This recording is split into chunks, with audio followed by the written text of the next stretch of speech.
Նարեկը և Ազգենը իրենց նախորդ ազատազրկումից հետո ընկած ժամանակահատվածում նման ոչ միանշանակ, բայց այնուհանդերձ քրեական որևէ հետևանք չունեցող ոճային լեքսիկոնով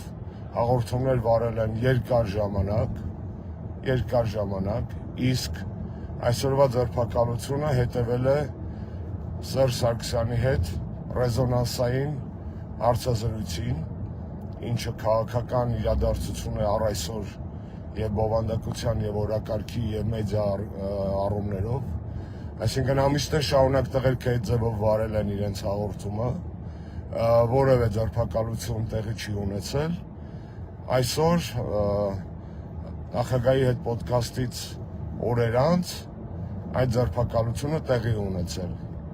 երբ որ ոչինչ չի փոխվել իրենց խմբագրական ոճի մեջ,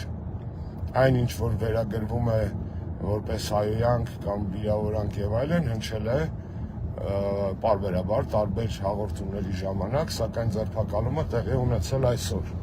Սերժ Սարգսյանի հետ ռեզոնանսային հաղորդումից հետո։